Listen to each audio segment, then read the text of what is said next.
I came home to find my husband packing his bags. His son, my stepson, stood there smirking and said, "Dad's going to spend a month with Mom. It's not cheating if he told you." I didn't say a word, just smiled, and called my lawyer. The next day, their bank accounts hit zero. My phone exploded with 57 desperate calls, all begging me to stop. Hello everyone. Thank you for being here with me today. Before I begin my story, I'd love to know which city you're joining us from. Please feel free to share in the comments. Now, let me take you into this story. It all started on a Tuesday. I remember because Tuesday was trash day, and I'd woken up early to the sound of the garbage truck rumbling down our quiet suburban street. The morning sunlight was just beginning to slice through the blinds in our bedroom, that soft, hazy light of early autumn. I remember thinking how beautiful it was, and then immediately feeling a profound sadness, a disconnect from that beauty. It was like watching a movie of a life I was supposed to be living. I slipped out of bed, careful not to wake Richard. Not that he would have noticed. For months, we'd been sleeping like strangers, a wide, cold canyon of mattress between us. I padded barefoot into the kitchen, the linoleum cool against my feet. The house was silent except for the low hum of the refrigerator. I started the coffee maker, the familiar gurgle and hiss of comfort in the oppressive quiet. As I waited, I leaned against the counter and looked around the kitchen. It was a nice kitchen. We'd remodeled it 3 years ago. My money, mostly. An inheritance from my mother had paid for the granite countertops and the stainless steel appliances. At the time, it had felt like building something together, a testament to our future.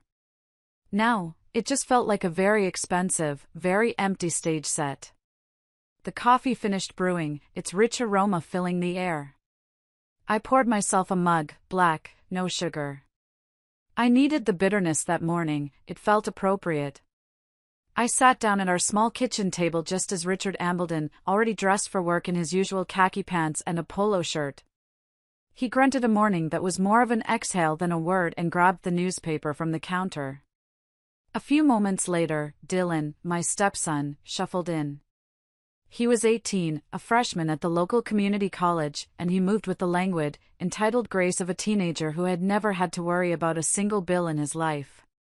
He didn't say a word, just slid into his chair, his eyes already glued to the bright screen of his phone. And there we were. The three of us. A portrait of a modern family, I suppose, except the silence wasn't peaceful. It was heavy, weighted with unspoken words and resentments. I remembered mornings, years ago, when the same table had been filled with laughter. I'd make pancakes, Richard would read the funnies out loud, and Dylan, then a younger, softer version of himself, would actually talk to us. I could pinpoint the exact moment it all began to change, the day his mother, Valery, Richard's ex-wife, had moved back to town after a disastrous stint in another state. From that day on, a shadow had fallen over our home. The phone was the most obvious symptom. Richard's phone had become a fortress. He took it with him everywhere, even into the bathroom. It was always screened down on any surface. A few times, I'd seen a notification light up before he could flip it over, but he was so fast, so practiced. It was a sleek, reflexive motion that spoke of deep habit. Months of this had planted a seed of suspicion that grew into a thorny, choking vine in my heart. I hated it. I hated the woman it was turning me into, suspicious, anxious, peering over his shoulder. So, after one particularly bad night where he'd fallen asleep on the couch and I'd watched his phone vibrate silently on the coffee table for 10 minutes straight at 1 a.m., I made a decision. The next morning, my hands shaking, I looked up private investigators online. It felt sordid, like something out of a cheap detective novel. The man I hired, a gruff, ex-cop named Mr. Harrison, was all business. He didn't ask emotional questions, he just asked for a photo, a schedule, and a check for $2,000. A week later, he'd called me. "Ma'am," he'd said in his gravelly voice, "I have the information you requested." He emailed me a report. A A simple, factual document with dates, times, addresses, and a few grainy photos of Richard and Valerie going into a motel on the edge of town. There was even a picture of Dylan, waiting in the car for them one afternoon. The report didn't use words like affair or betrayal. It didn't have to. The facts were a blade, and they cut deep. That report was now folded in my purse, waiting. That morning at the table, I knew something was coming. It was in the way Richard kept folding and unfolding the edge of his newspaper, wearing a crease into it. It was in the way he drank his entire cup of tea in 3 big gulps, scalding his throat, I'm sure. Finally, he set the cup down with a clatter, the sound unnaturally loud in the silence. "Carol," he began, and my entire body tensed. Dylan looked up from his phone, a flicker of anticipation in his eyes. He knew. Of course, he knew. He was in on it. Richard cleared his throat. I need to tell you something." I just looked at him, my expression a carefully constructed mask of neutrality. I wouldn't give him the satisfaction of seeing my pain. "I'm listening, Richard." "Okay. Well, I'm going to be gone for a little while," he stammered. "Out of the house." "A little while?" I asked, my voice dangerously calm. "A month," he said, the word rushing out of him. "I'll be gone for a month." He wouldn't meet my eyes. He was staring at a spot on the wall just over my shoulder. It was the same spot he always stared at when he was lying. I remembered Valerie's particular brand of cruelty. Not the physical kind, but a slow, insidious emotional erosion. She'd belittled him, controlled him, ran up tens of thousands of dollars in gambling debts under his name, and then declared bankruptcy, leaving his credit and his spirit in ruins. That was the woman he was running back to. "I see," I said. "And where will you be for this month?" He finally looked at me, a strange mix of defiance and guilt in his eyes. "I'm going to stay with Valerie. It's her birthday month, and she's going through a tough time. She needs me." The sheer audacity of it almost took my breath away. He was going to spend a month celebrating the woman who had nearly destroyed him, and he was presenting it as some noble act of charity. "And," he added, speaking quickly now, as if saying it fast would make it less shocking, "I wanted to be upfront about it. Because I figure if I tell you, it's not really cheating, is it? It's just a situation. A situation." He had reduced our 5-year marriage, our vows, our shared life, to a situation. The room felt suddenly very cold. The sunlight streaming through the window seemed weak and watery. It was happening. The thing I had feared, the thing the PI's report had confirmed, was no longer a secret. It was sitting right there on the kitchen table between us, ugly and undeniable. And it was so much worse than I could have imagined. For a long moment, I didn't say anything. I just stared at him, letting his words hang in the air. "It's not really cheating if I tell you." I replayed the sentence in my head, trying to comprehend the level of self-delusion required to believe something so fundamentally dishonest.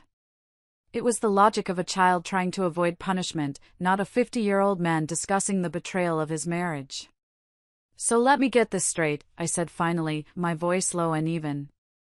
"Your plan is to move in with your ex-wife for a month. You'll be living with her, sleeping there, and you believe that because you've given me a verbal announcement, it negates the act of infidelity?" Richard shifted uncomfortably in his chair. "Well, when you put it like that. How else am I supposed to put it, Richard?" I asked, a dangerous edge creeping into my voice. "Are you going to be her handyman? Her emotional support animal? Her lover? Or all three? What exactly does making her birthday month good for her entail?" The sarcasm was dripping from every word, and I didn't care. He flushed a deep, angry red. "That's crude, Carol. It's not like that. It's about being there for someone who needs me." "I see," I said. "But you already have a wife." I seem to recall vows about forsaking all others. Or was that part optional? He just shook his head, looking frustrated and cornered. It's not cheating if I'm honest about it. It's not sneaking around. That's when Dylan decided to enter the fray. He set his phone down with a soft click and leaned forward, his expression a perfect blend of condescension and pity, as if he were explaining a simple concept to a child. "Look, Carol," he said, his voice laced with the bored impatience of a teenager. "Dad has needs. He has a life. He doesn't have to just sit around here waiting for you to, I don't know, pay attention to him or whatever." He waved a dismissive hand. "He's a grown man. You don't own him." The insult, so casually delivered, hit me harder than a slap. Waiting for you to pay attention to him. I was the one who managed this house, paid the majority of the bills with the salary from my demanding job, managed the investments, remembered his mother's birthday, and planned our vacations. The idea that I wasn't paying attention was ludicrous. "Dylan, this conversation is between your father and me," I said, my voice dangerously tight. "No, it's not," he shot back, his eyes glinting. "It involves my mom, so it involves me. If he wants to see her, that's his business.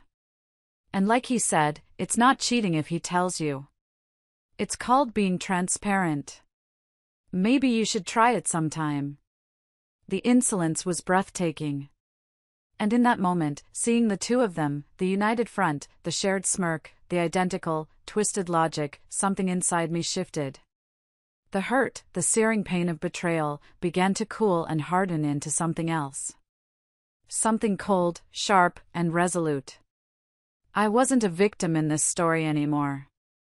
I was a strategist. And they had just revealed their entire battle plan. They thought I was emotional. They thought I was weak. They had no idea who they were dealing with. I took a deep breath, letting the silence hang for a moment. I looked at Richard, then at Dylan. I saw their arrogance, their certainty. They expected tears. They expected a fight. They expected me to plead. I was going to give them none of it. "You know what?" I said, my voice suddenly light, almost cheerful. I leaned back in my chair and even managed a small, tight smile. "You're right." The looks on their faces were comical. Richard's jaw literally dropped. Dylan's smug expression faltered, replaced by one of genuine confusion. This was not in their script.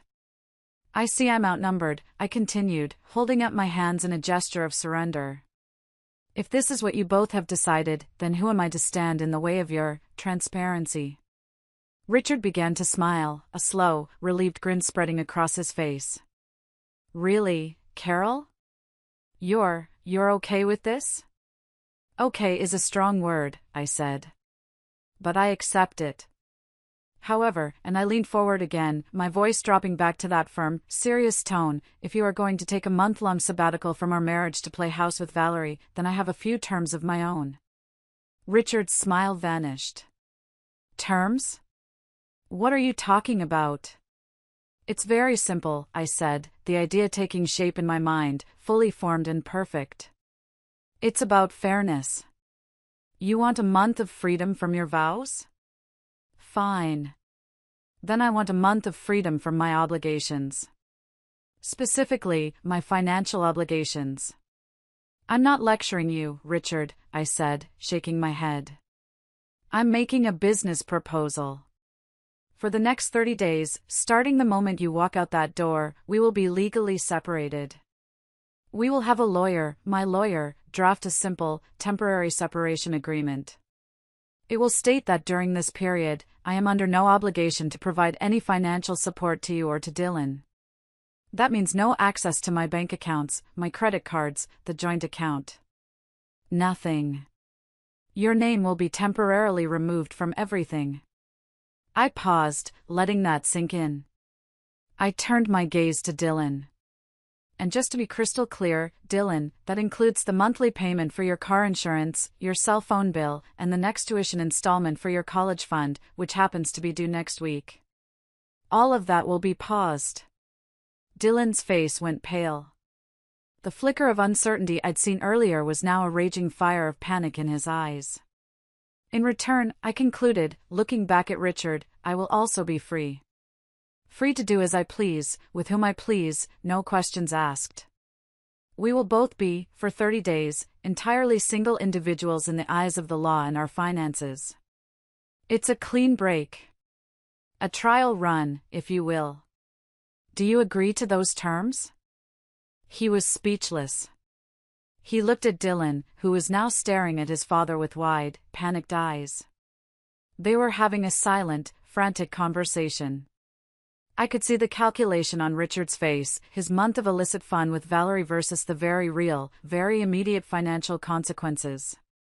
The silence in the kitchen was deafening. The only sound was the hum of the refrigerator. Richard was squirming, the confident man from 5 minutes ago completely gone, replaced by a flustered, cornered husband. That's ridiculous, Carol, he finally sputtered. You can't just cut us off. I can if you agree to it in writing, I replied smoothly. It's your choice.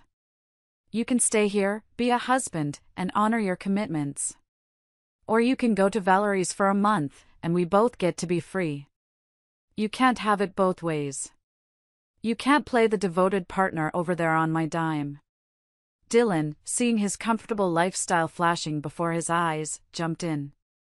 This is blackmail, he accused. No, I corrected him calmly. This is a contract.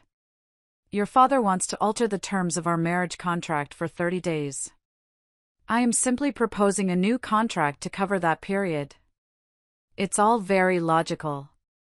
Richard looked from my unblinking face to his son's panicked one. For a moment, I thought he might back down. But then, Dylan did something that sealed their fate. He leaned over and whispered something in Richard's ear. I couldn't hear all of it, just fragments, just a month, she's bluffing, we'll be fine. Mom will help. That was all it took. Richard's spine straightened. The arrogance flooded back into his face. He was being coached by his 18-year-old son, and he was taking the advice. Fine, he said, his voice cold. Get your lawyer. Draft the damn papers. I'll sign them. My heart, which had been pounding, suddenly felt steady and calm. Excellent, I said, standing up. I'll make the call right now. I went into my home office and shut the door. My hands were shaking as I dialed my lawyer, Mr. Gomez. He was a sharp, shrewd man in his 60s who had handled the legal side of my inheritance years ago. Gomez, his voice barked through the phone.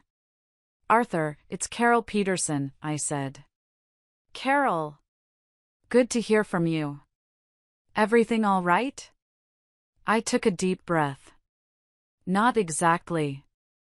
I need you to draft a temporary separation agreement. 30 days. The main clause is a complete and total severance of financial obligations on my part towards my husband, Richard, and my stepson, Dylan. There was a pause on the other end. That's specific, he said. May I ask what the precipitating event is? My husband is taking a month-long vacation to live with his ex-wife, I said flatly. The silence on the other end was profound. Then, a low whistle. Well, I'll be damned, Gomez said. I've been doing this for 40 years, and that's a new one. Carol, are you sure about this document? It gives you a lot of freedom, but it also formalizes the split. I'm sure, Arthur, I said. And I need it by this afternoon. You'll have it, he said, a new respect in his tone. And Carol? Get all your financial statements in order. Everything. Already done, I said, and hung up. That evening, I presented the papers at the same kitchen table. Richard, trying to look bored and unconcerned, barely glanced at the pages before scrawling his signature with a cheap ballpoint pen. Dylan stood behind him, a hand on his father's shoulder, a smug little grin plastered on his face. He thought they had won. He thought they had called my bluff. As I took the signed papers, my hand brushing Richard's, I felt nothing. No spark, no anger, just a profound and chilling emptiness. He was a stranger to me now. Later that night, as I was pretending to sleep, I heard them whispering in the hallway. It was Dylan's voice, clear as a bell. "Don't worry, Dad. It's just a piece of paper. She's just being dramatic. Once we're back, she'll cool off. And if she tries to use this against you in a divorce, we'll just say she coerced you, that you signed it under duress. It won't hold up." I lay there in the darkness, my eyes wide open, and I felt a cold smile spread across my face. Thank you, I thought. Thank you for removing any last shred of doubt. The next 2 days were a surreal performance of domesticity. Richard packed. He did it with the cheerful energy of a man heading off to a fishing trip with his buddies. He whistled. He actually whistled a tuneless, annoying melody as he folded his shirts and packed them into a large suitcase. Dylan was his ever-present assistant, hovering around, offering advice. "Dad, don't forget your brown leather jacket. Mom always loved that one." It was a constant, grating reminder that this wasn't just about Richard and Valerie, it was a team effort. A family reunion I wasn't invited to, but was expected to finance. I moved through the house like a ghost, observing them. I saw them in the living room, their heads bent together over Dylan's phone, laughing at something. The sound of their shared laughter in my house, planning their betrayal, was like acid in my veins. I kept my face impassive, my words brief. I was an actress playing the part of the stoic, slightly wounded wife. They bought it completely. The evening of their departure arrived. Richard had his suitcase by the front door. Dylan had his backpack slung over his shoulder, he was going to drive his dad over to Valerie's. Richard turned to me in the entryway. He had the audacity to look slightly apologetic. "Look, Carol," he started. "Don't," I said, holding up a hand. "There's nothing to say. You've made your choice. The agreement starts now." "Right," he said, shifting his weight. "Well, I'll call you. To check in." "I wouldn't," I said coldly. "We're separated, remember? Enjoy your freedom." Dylan smirked from the doorway. "Come on, Dad. Let's go. Mom's waiting." Richard gave me one last, uncertain look, then turned and walked out the door. As he walked down the porch steps, Dylan paused in the open doorway, looked right at me, and said, with all the venom of a snake, "I hope you realize you just made the biggest mistake of your life." I just smiled a thin, tight smile. "Oh, I don't think I'm the one who made the mistake, Dylan." He scoffed and followed his father to the car. I stood on the porch, my arms crossed, and watched them drive away. The red taillights of Dylan's car disappeared around the corner, and the street fell silent. The silence was different this time.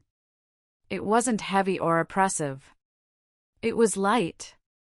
It was clean. It was the silence of a blank page. I went back inside, locked the front door, and leaned against it, closing my eyes. I took one deep, shuddering breath. And then I walked to the liquor cabinet, poured myself a very large glass of my best whiskey, and sat down in the quiet living room. I raised the glass in a silent toast to the empty house. The performance was over. The planning was complete. The time for action had arrived. I didn't rush. The first night, I just sat with my whiskey in the silence, letting the reality of my new, temporary freedom sink in. The next morning, I woke up with a clarity I hadn't felt in years. The anxiety that had been my constant companion was gone, replaced by a cold, sharp purpose. I made a pot of coffee, sat down at my desk in my home office with a notepad, and started making calls.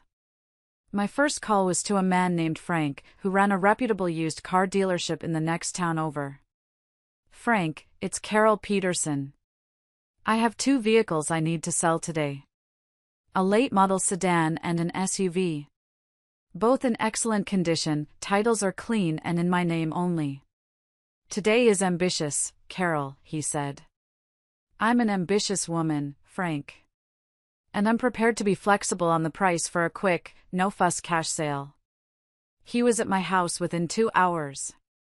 He inspected both cars, Dylan's Pride and Joy and Richard's Weekend Warrior SUV. He made me an offer. It was a little low, but it was fair for a bulk deal, and more importantly, it was immediate. By lunchtime, I had a cashier's check in my hand and 2 empty spaces in my driveway. My next task was digital. I logged into my primary bank account. I had already opened a new account at a completely different bank under my maiden name a few weeks prior, a just-in-case measure that was now my primary weapon. I looked at the balance in the joint account, a healthy 5-figure sum that included the money earmarked for Dylan's next college payment, our emergency fund, and general savings. It was mostly my money, from my salary and bonuses over the years. With a series of precise, deliberate clicks, I initiated a wire transfer. I moved every single penny, leaving behind a token balance of exactly $500. I stared at the confirmation screen, transfer successful. It was done. Then, I went through our credit cards. Richard was an authorized user on my 2 main cards, the ones with the high limits and the good rewards. I logged into each account and with a few more clicks, I removed him. His name, his access, gone.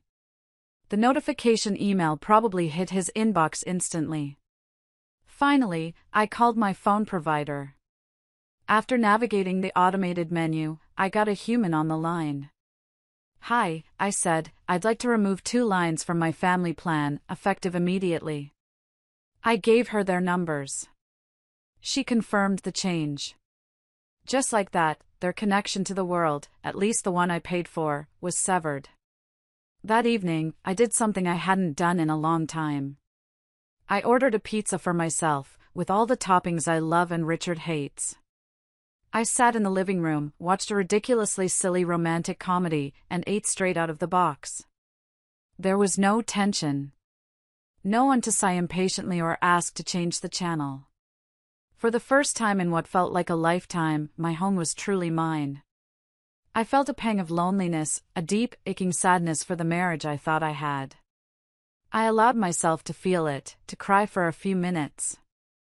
I cried for the woman I used to be, the one who believed in forever. Then, I wiped my tears, threw the empty pizza box away, and went to bed. The next phase was about to begin. The peace lasted for 4 glorious days. I worked from home, I took a long walk in the park, I read a novel. It was quiet, restorative. Then, on the 5th day, Saturday afternoon, my phone rang. It was Richard. I let it go to voicemail. A minute later, it rang again. I ignored it. Then a text message popped up, Carol, call me. My card was just declined. I smiled. The first fish had taken the bait. A few minutes later, Dylan called. I ignored that too. His text was more direct, WTF? Dad's card isn't working and my phone is shut off. Call me now. I continued reading my book. The calls kept coming, a frantic, alternating rhythm of Richard, then Dylan, Richard, then Dylan. Finally, the house phone, the old landline I barely used, began to ring. It was so persistent, I decided to pick it up, just to savor the moment. What the hell is going on, Carol? Richard's voice was tight with controlled fury. I'm sorry, who is this? I asked, feigning confusion. It's Richard. Your husband, he yelled. Oh, right, I said, my voice breezy. I'm afraid you're mistaken.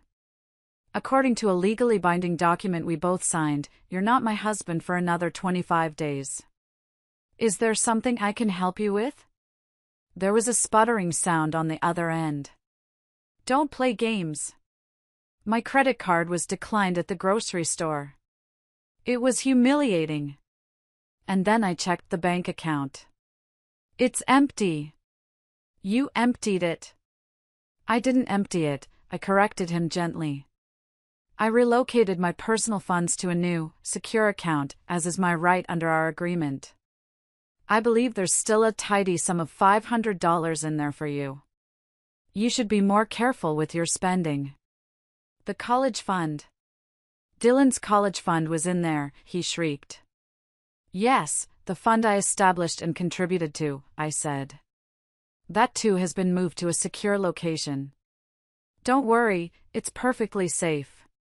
Just not accessible to you. I could hear Dylan yelling in the background, muffled but furious. What about our cars? The cars are gone. Richard's voice was now tinged with genuine panic. Not our cars, Richard, I said, the finality of it feeling wonderful. My cars. The ones registered and titled in my name alone. I decided to sell them. The market is very good right now. It was a sound financial decision. You can't do that. I can, I said simply. And I did. Now, if you'll excuse me, I'm rather busy enjoying my separation. I suggest you do the same. Go enjoy Valerie's birthday month. Let her worry about the bills. Goodbye, Richard. And I gently placed the receiver back in its cradle. The silence that followed was sweeter than any music. But I knew it wouldn't last. The next day, the voicemails started. They were a symphony of desperation and rage. Richard's were mostly blustering threats about lawyers and lawsuits. But Dylan's were pure venom. The one I saved, the one I forwarded to Mr. Gomez immediately, came in on Sunday night. I was just getting ready for bed, feeling calm and in control. Then my phone buzzed with a new voicemail notification. I listened to it on speakerphone. Dylan's voice was a raw, cracking scream, filled with a rage that was almost feral. You think this is funny? You piece of absolute trash. You can't just cut me off. You can't ruin my life. I'm supposed to be in school, I have a future. You sold my car? What am I supposed to do, take the bus like some kind of loser? He paused, taking a ragged breath. You listen to me. My mom, Valerie, she knows people. She knows lawyers. We are going to sue you for everything you have. We'll say you were abusive. We'll say you manipulated my dad. We will drag your name through the mud until you have nothing left. You are going to pay for this, Carol. I swear to God, you are going to regret the day you were born. The message ended. I stood there in the quiet of my bedroom and felt a profound chill. It wasn't fear. It was a cold, hard confirmation that I had done the right thing. This wasn't a misguided teenager. This was a cruel, manipulative young man who had just threatened to falsely accuse me of domestic abuse to extort money. He had just handed me a nuclear bomb. I immediately called my lawyer's emergency line and left a message. Then I forwarded him the audio file with a simple subject line, evidence. Mr. Gomez called me back within 10 minutes. Carol, I got it, he said, his voice grim. Don't delete it. Don't respond to him. Don't engage at all. This is a gift. A very ugly, very useful gift. The kid just torpedoed any chance they ever had of claiming victimhood in court. Hanging up the phone, I felt a strange sense of peace. Dylan, in his blind rage, had played his final card, and it was a losing one. The moral high ground, not that I needed it, was now unequivocally mine. Any lingering guilt I might have felt about the college fund or the car vanished in that moment. This was no longer just about infidelity. It was about protecting myself from a genuine threat. The next phase of my plan was the house itself. It was my house, for my inheritance, but I knew Richard might try to claim residency.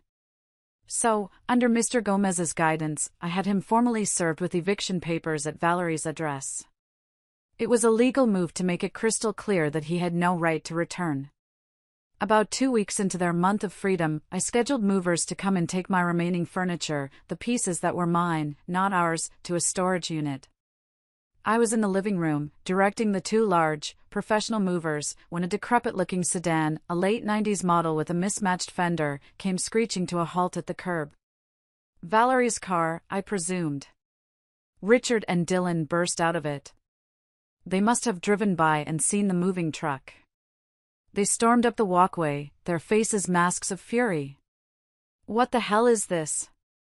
Richard bellowed, pointing at the movers carrying my favorite armchair out the door. "It's called moving, Richard," I said calmly from the doorway. Dylan, however, was far beyond any semblance of control. "That's my gaming chair." "You can't take my stuff," he shrieked, trying to push past me. One of the movers, a mountain of a man named Dave, simply put out an arm and stopped him cold. "Sir, the client has asked that you not enter the premises while we are working." "She's not the client, this is my house." Dylan screamed, his face turning a blotchy red. "Actually, it's not," I said, holding up a copy of the deed that Mr. Gomez had told me to keep handy. "My name is the only one on it. And per the eviction notice you were served last week, you're trespassing." Richard looked stunned. "Eviction notice? What are you talking about?" "The legal document you were served at Valery's address 3 days ago," I said. "You can't say you didn't get it. I have the confirmation from the process server." That's when Dylan completely lost it. He lunged, trying to get around the mover to get to me. "You witch! You planned all of this. You owe me a college education. You promised," he howled, tears of rage and frustration streaming down his face. The other mover stepped in, and together they formed a human wall between me and them. "You need to leave, sir," Dave said, his voice a low, no-nonsense rumble. "Now." Richard, seeing he was getting nowhere, switched tactics. "Carol, please," he begged, his voice suddenly pathetic. "Don't do this. We have nothing. Valery's, it's not what I thought. We need a place to stay." "That sounds like a personal problem, Richard," I said, my voice devoid of all sympathy. "You wanted to live with Valery. You made that choice. Now you get to live with the consequences." I pointed to the sputtering sedan at the curb. "You should probably go. That car looks like it's about to die." Dylan let out one final, guttural scream of rage. "You will regret this. We will destroy you in court." "I'll take my chances," I said, and then I nodded to the movers. I stepped back inside and quietly closed the door, leaving them standing on my lawn, yelling at a closed door. It was an ugly, public, humiliating defeat for them. And I felt absolutely nothing but a profound sense of relief. The final tie had been severed. If you're still listening, please help me by liking this video and commenting the number 1 below, so I know you're amazing, and I understand that you're with me on this journey. Your support is a huge encouragement for me. Please comment the number 1 so I can recognize you, and now, please continue to listen to my story. The 30-day separation period came and went. The day after it expired, Mr. Gomez filed the official divorce petition. Richard, spurred on by Valery and Dylan, decided to contest it. They hired a cheap, slick-looking lawyer who immediately filed motions demanding half of my assets, lifetime spousal support, and retroactive financial support for Dylan. We ended up in front of a family court judge. The courtroom was an imposing, wood-paneled room that smelled of old paper and floor polish. I sat at one table with Mr. Gomez, feeling calm and prepared. Richard, Dylan, and Valery sat at the other table with their lawyer. Valery was dressed up, trying to look like a concerned, supportive partner. It was nauseating. Their lawyer started with a grand speech about Richard being a devoted husband who was manipulated by a cold, calculating wife into signing a document he didn't understand. He painted me as a villain who had cruelly abandoned my family. When it was Mr. Gomez's turn, he didn't make a grand speech. He simply walked to the judge's bench and began laying out evidence. Exhibit A, the signed and notarized separation agreement. Exhibit B, the private investigator's report, complete with dated photos of Richard and Valerie at the motel. Exhibit C, the threatening voicemail from Dylan. He played it for the court. The sound of Dylan's screaming, hate-filled voice filled the silent courtroom. Dylan sank lower in his chair, his face crimson. Valerie put a hand to her mouth, feigning shock. The judge, a sharp-eyed woman named Judge Miller, listened to the voicemail without expression. Then she looked over her glasses at Richard. "Mr. Peterson," she said, her voice like ice. "You signed a legal document, of your own free will, agreeing to a temporary separation with specific financial stipulations. During that time, your wife acted within the rights granted to her by that document. Prior to that, it appears you were engaged in an extramarital affair. After that, your son threatened your wife with false accusations to extort money. Am I missing anything?" Richard's lawyer stood up. "Your Honor, my client was under duress." Judge Miller cut him off with a slice of her hand. "Save it. I've read the motions. I've seen the evidence.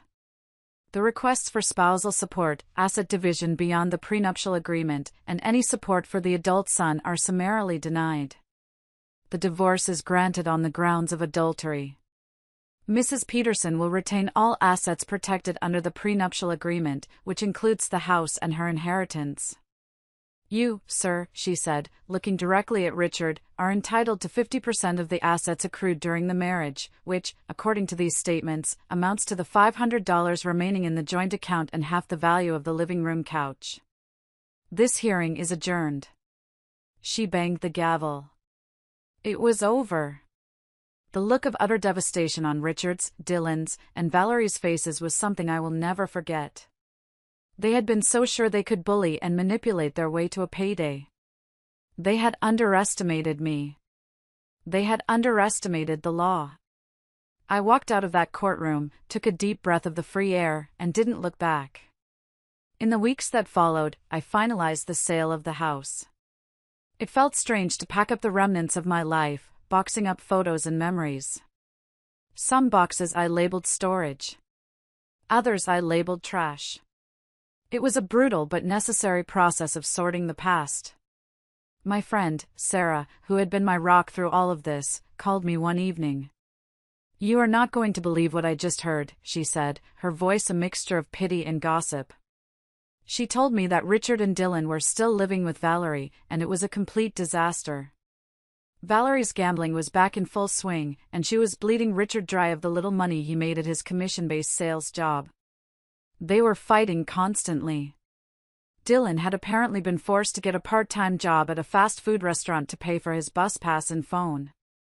I felt a brief, dark flicker of satisfaction, but it was quickly replaced by a profound sense of nothing. Their life was no longer my concern. Their chaos was their own creation. That phone call solidified my decision. I needed a real fresh start. The job transfer to Austin, the one I'd put on the back burner for years because Richard didn't want to move, was still on the table. I called my boss the next day and accepted. 2 months later, I was driving a U-Haul truck across the country, my own car towed behind it. The long, monotonous drive was a kind of therapy. With every mile I put between myself and my old life, I felt a layer of grime and sadness sloughing off. Austin was a shock to the system, hot, vibrant, and alive with music and energy. I moved into a modern, airy condo with a small balcony. For the first few weeks, the emptiness of the place was overwhelming. I remember one evening, trying to assemble a bookshelf from IKEA, I got so frustrated with the confusing instructions that I just sat down on the floor and cried. Not because of Richard or Dylan, but because I was so utterly alone. But slowly, things started to change. I made friends at my new office. I started exploring the city, finding hiking trails and farmers markets. I joined a pottery class on a whim and discovered I had a knack for it. I was building a new life, one small, imperfect piece at a time. I was becoming Carol again, not Richard's wife or Dylan's stepmom. Just Carol. And it felt good. I pressed the red icon on my screen, ending the call. My hand was shaking, but not from fear. It was from the sheer, unadulterated finality of it all. I blocked his number, a simple digital act that felt like slamming a 2-ton steel door shut on the past. I took a deep breath of the warm, peach-scented air of the market and thought, it is done. It is finally, truly done. How wrong I was. The peace that I thought I had won for myself lasted exactly 48 hours. It started with the phone calls. Dozens of them. They came from no caller ID, one after another, a relentless, percussive assault on my peace. I never answered, but the constant buzzing of my phone, the screen lighting up with that anonymous threat, began to frame my newly won calm. Then came the emails, sent to an old address I barely used but hadn't deleted. The subject lines were desperate. Please, Carol, I'm begging you, don't do this. The messages inside were rambling, incoherent pleas, a mix of apologies and accusations. I deleted them without reading past the first line. I tried to ignore it. I told myself he was just a desperate kid throwing a digital tantrum. He was hundreds of miles away. He couldn't hurt me. But then, on Wednesday evening, as I was leaving my office, my sense of security was shattered forever. My office is in a modern glass building downtown, with a secure parking garage in the basement. As I walked to my car, my heels echoing in the cavernous, concrete space, I saw a figure leaning against a pillar near my parking spot. My heart leaped into my throat. Even in the dim, sterile light of the garage, I recognized him. It was Dylan. He looked terrible. He was gaunt, his face pale and drawn. The arrogant smirk was gone, replaced by a hollow-eyed desperation. He was wearing the same grimy hoodie I'd seen him in weeks ago in the photos from the private investigator. How did he get here? A bus ticket, probably. How did he find me? A simple online search of my name and company, I realized with a sickening lurch. I was not a hard person to find. Carol, he said, his voice a hoarse croak as he pushed himself off the pillar and took a step toward me. I stopped dead, my hand tightening on my car keys, the metal digging into my palm. Dylan. You need to leave. You are not welcome here. I just need to talk to you, he said, taking another step. His eyes were wide, pleading. 5 minutes. That's all I'm asking. Please. I have nowhere else to go. We have nothing to talk about, I said, my voice colder and harder than the concrete floor. I gave you my answer on the phone. The answer is no. Now get away from my car. I tried to sidestep him, but he moved to block my path. The desperation in his eyes was starting to curdle into something else. Something ugly. No, you don't understand, he said, his voice rising. I'm not asking. I'm telling you. You owe me. After everything you did to my dad, to me, you owe me this. I owe you nothing, I spat, fury overriding my fear. You and your father destroyed everything. You get nothing from me. Now move. That's when he snapped. The desperate boy vanished, and the monster I remembered from that threatening voicemail was back. His face contorted in a snarl of rage. You rich witch, he screamed, his voice echoing through the garage. You think you can just throw us away? You think your money makes you better than us? He lunged forward and grabbed my arm. His grip was surprisingly strong, his fingers like iron talons digging into my flesh. A jolt of pure, primal fear shot through me. This wasn't a phone call. This was real. He was here, and he was losing control. Let go of me, Dylan, I said, my voice shaking but firm. I held my car keys like a weapon, the jagged edge pointed out. You're going to give me the money, he hissed, his face inches from mine. I could smell the sour scent of unwashed clothes and desperation on him. "You're going to drive me to a bank right now, and you're going to give me what I need." "No," I said, meeting his crazed eyes. "I'm not. And if you don't let go of my arm in the next 3 seconds, I am going to scream so loud that every security guard in this building will be down here. And then I'm going to call the police." His grip tightened for a second, and I saw a flash of wild violence in his eyes. My heart felt like it was going to beat its way out of my chest. But then I said the words that Mr. Gomez had told me to use if I ever saw him again. "And I'm sure they'll be very interested to hear about this, especially considering your prior arrest for possession back home. A restraining order will be the least of your problems." It was a gamble. A calculated guess based on a line in the PI's report about Dylan having a minor juvenile incident. But the effect was instantaneous. The rage in his eyes was replaced by a sudden, stark terror. His grip slackened. He looked around the empty garage as if expecting police to materialize from the shadows. The threat of a real, adult criminal record, of actual jail time, had pierced through his entitled rage. He let go of my arm and stumbled back, his bravado completely gone. I didn't mean," he stammered. "I didn't wait to hear the rest." I fumbled with my keys, unlocked my car, and threw myself inside, slamming the door and locking it. My hands were shaking so badly it took me 3 tries to get the key into the ignition. As the engine roared to life, I saw him standing there, a pathetic, defeated figure in the glare of my headlights. I didn't even look in the rearview mirror as I sped out of the garage and into the night. I drove for an hour, just driving, my knuckles white on the steering wheel, my heart pounding a frantic rhythm against my ribs. I finally pulled over in the parking lot of a brightly lit supermarket, the familiar, mundane scene a stark contrast to the terror I had just experienced. I leaned my head against the steering wheel and finally let the sobs come, huge, ragged gasps of fear and anger. He had found me. He had put his hands on me. The steel door I thought I had slammed shut had been pried open, and the monster was no longer hundreds of miles away. He was here. In my city. And he knew where I lived. That night, for the first time in my new life, I pushed my heaviest armchair up against my front door. I sat in the darkness of my living room, clutching a heavy kitchen knife, and I didn't sleep at all. The next day, I called Mr. Gomez. My voice was hoarse from a sleepless night. I told him everything. He was silent for a long moment after I finished. "Carol," he said finally, his voice grim. "We're filing for a restraining order. Right now. You are not to engage with him again under any circumstances. If you see him, you call 911 immediately. Do you understand?" "I understand," I whispered. After I hung up, I sat in my silent apartment, the morning sunlight feeling like an intrusion.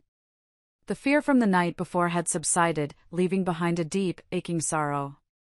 Why? Why had I let it get this far? Why had I put up with Dylan's disrespect for so long? Why had I poured my money and my energy into a boy who so clearly despised me? The questions churned in my mind, and with them, an old, buried grief began to surface, a grief I had kept locked away for over 20 years. And I knew it was time. Time to tell the truth, if only to myself. Time to finally tell you the rest of the story. You see, long before I met Richard, I was married to another man. My first love. We had a son. His name was Daniel. He was a beautiful, bright, funny little boy with a shock of unruly brown hair and eyes the color of the summer sky. He was my whole world. When he was 8 years old, he was diagnosed with leukemia. We fought. Oh, how we fought. We spent 2 years in and out of hospitals, through rounds of chemotherapy and radiation, through false hopes and crushing setbacks. But the disease was aggressive. And when he was 10 years old, my son, my Daniel, died in my arms in a sterile hospital room that smelled of antiseptic and despair. His death broke me. It broke my first marriage. It shattered my life into a million pieces. For years, I was just a ghost, moving through the motions of living. I never thought I would love again. And then, I met Richard. He was kind, he was gentle, and he had a son. A 13-year-old son named Dylan who had that same unruly brown hair and a mischievous spark in his eyes that reminded me so much of Daniel it made my heart ache. And that was it. That was the secret I'd kept hidden from everyone, even myself. I didn't fall in love with just Richard. I fell in love with the chance to be a mother again. I poured all the love I still had for Daniel, all the hopes and dreams I had for his future, into Dylan. I paid for the best schools, the summer camps, the car, the college fund. I ignored his snide remarks, his sullen moods, his growing resentment. I told myself it was just a phase. I told myself he would grow out of it. Because if I lost him, if I admitted that he didn't love me back, it would be like losing Daniel all over again. I was trying to buy the love of a ghost. And Dylan, in his own cruel, youthful way, knew it. He knew he had a power over me, and he used it. The restraining order was granted. A police officer served Dylan the papers at the homeless shelter he'd apparently been staying at. For a week, there was silence. Blessed, wonderful silence. I started to breathe again. I moved the armchair away from the door. I began to believe it was finally over. Then, one evening, there was a knock at my door. Not a loud, angry banging, but a soft, hesitant rap. My blood ran cold. I looked through the peephole, and my heart sank. It was Dylan. He was just standing there, his head bowed, looking smaller and more broken than I had ever seen him. My first instinct was to call the police. That was the smart thing to do. The legal thing to do. He was violating the order. But I didn't. I looked at his slumped shoulders, at the boy who wore the ghost of my son's face, and I did something incredibly foolish. I opened the door, just a crack, with the security chain still on. "You have 60 seconds to tell me why I shouldn't have you arrested right now," I said, my voice shaking. He looked up, and his eyes were red-rimmed and filled with a despair that was no longer manipulative, but utterly real. "I know," he whispered. "You should." I had to say thank you. I stared at him, bewildered. "Thank you for what?" "For calling the cops on me." "For getting the order," he said, his voice cracking. "When that cop served me the papers, at the shelter, it was the lowest I've ever been.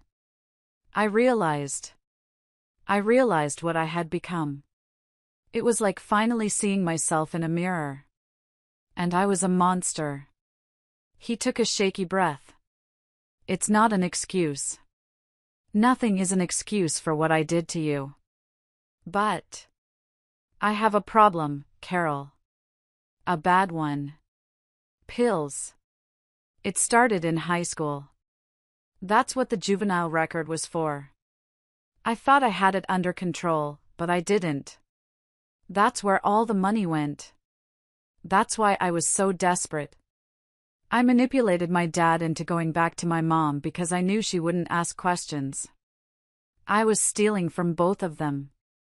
That's why they really kicked me out." He looked down at his shoes. "I'm not asking for your forgiveness. I don't deserve it. And I'm not asking for your money. I wanted you to know the truth. And I wanted to say I'm sorry. For everything." I stood there, the security chain digging into the doorframe, and I felt the last vestiges of my anger, my hatred, drain away, leaving behind only a vast, empty sadness. He wasn't the monster I had imagined. He was just a sick, broken boy who had done monstrous things. A boy who reminded me so painfully of the son I had lost, and the son I had failed to save. I closed the door, my hand trembling. I leaned against it, my mind racing. What he had done was unforgivable. But could I live with myself if I just let him walk away, to whatever dark fate awaited him on the streets? After a long, agonizing minute, I made a decision. It wasn't for him. It wasn't for the ghost of Daniel. It was for me. It was the final act of closing this chapter. I opened my laptop and booked 2 things. A one-way bus ticket to a city in Minnesota where I knew there was a long-term, state-funded rehabilitation facility with a good reputation. And a single night in a clean, cheap motel near the bus station. I printed out the confirmations. I wrote the name and number of the rehab center on a piece of paper. I put it all in an envelope with $200 in cash, enough for food for the journey and essentials, nothing more. I opened the door again. He was still there, sitting on the top step, his head in his hands. I didn't say a word. I just placed the envelope on the ground a few feet away from him. He looked up, his face streaked with tears. "What's this?" "It's a bus ticket," I said, my voice flat, devoid of emotion. "It leaves tomorrow morning at 8 a.m. It will take you to a place where you can get help. The address and phone number are inside. There is enough cash for food on the way. This is not a gift. It is a choice. You can take it and try to build a life. Or you can leave it, and I will call the police right now and report you for violating the restraining order. I will never see you or speak to you again. This is the last and only thing you will ever get from me." He stared at the envelope, then up at me, his eyes filled with a dawning, incredulous hope. He slowly reached out and picked it up. He opened it, looked at the contents, and a sob escaped his lips. "Thank you," he whispered. "Don't thank me," I said, my voice hard. "Go save your own life." And then I closed the door, slid the deadbolt, and for the first time, it felt like a conclusion, not a defense. I never saw him again. I don't know if he got on that bus. I don't know if he went to that facility. I chose not to know. His story was no longer mine to write. It has been 2 years since that night. My life is quiet now. It is peaceful. It is my own. I have my pottery class, my book club, my wonderful friends. I have my work, and I have my peace. The ghost of my son, Daniel, is still with me, but he is a gentle presence now, a warm memory, not a hungry ache. And the ghost of the boy I tried to save is finally gone. My story is not about revenge, not really. It's about learning that sometimes the strongest thing you can do is let go. It's about learning that you cannot save anyone but yourself. And it's about learning that even after the deepest, most devastating heartbreak, you can still find your way back to the light. Thank you for listening. Be kind to yourselves, and never, ever give up on your own happy ending.